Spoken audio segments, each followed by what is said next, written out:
Joe Mama Safat, now commonly known as just Joe Mama, was born in Possum Holler at the peak of squirrel season. They couldn't jump over a nickel to save a dime. The youngest of 31 children, and the only girl, proved a challenge for her at times growing up. They were so poor they had a tumbleweed as a pet. Having one girl and all them boys about useful as a steering wheel on a mule.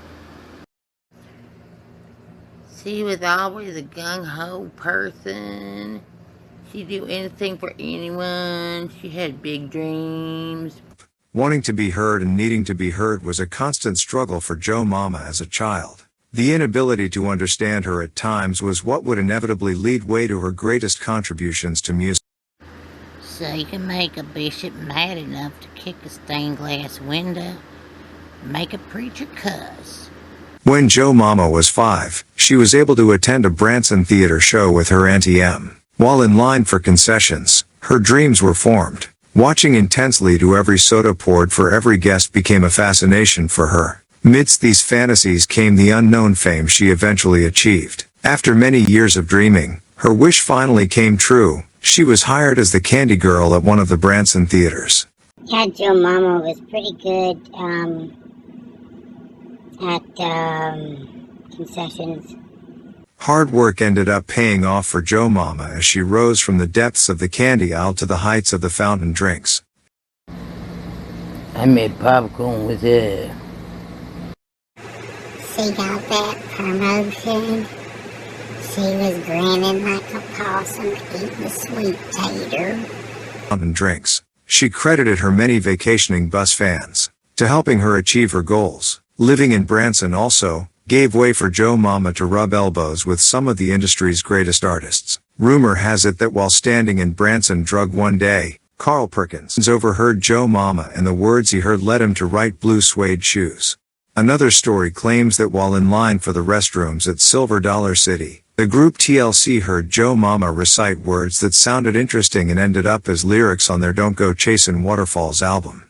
Someone heard Joe Mama say that they is gooder than grits, but it sounded like come on baby let's do the twist. Another time Travis Tritt overheard Joe Mama saying, "I'll give you 2 nickels for that dime, and you'll think you are rich," which inspired, "Here's a quarter, call someone who cares."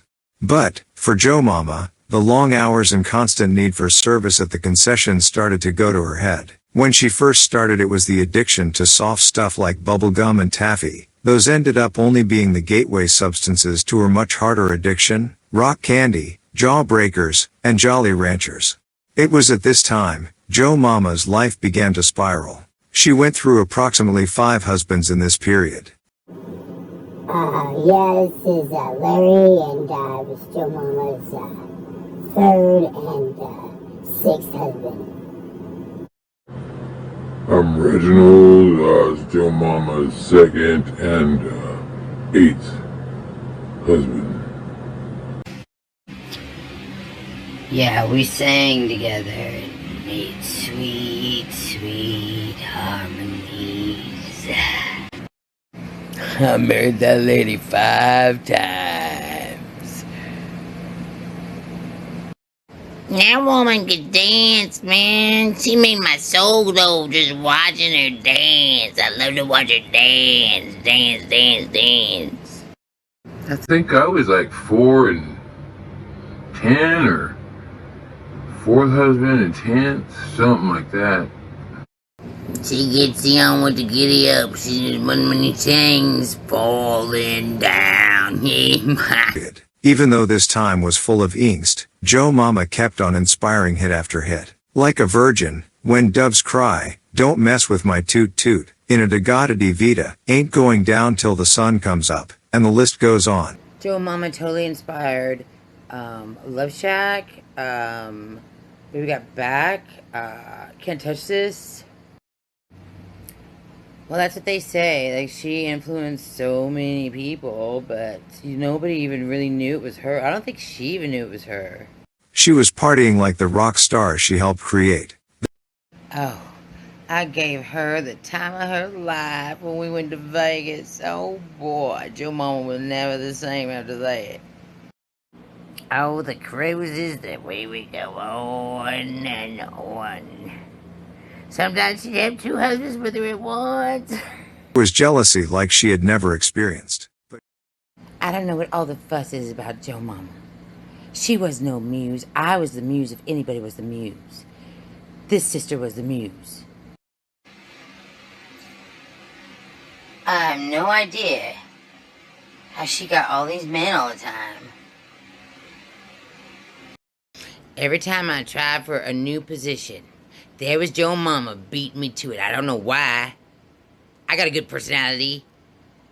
But just as fast as she spiraled from grace, she rose back up to the top. She rose above it. She suffered. She had a hard time, and she just rose above it. I admire that woman. There is no mistaking it. Well, actually it is all one big mistake that lead to Joe Mama Safat's rise, fall, and rise again in the analogues of entertainment history. We prayed for her all the time. We just prayed and prayed and prayed. She still works there. I think she still works there. Yeah.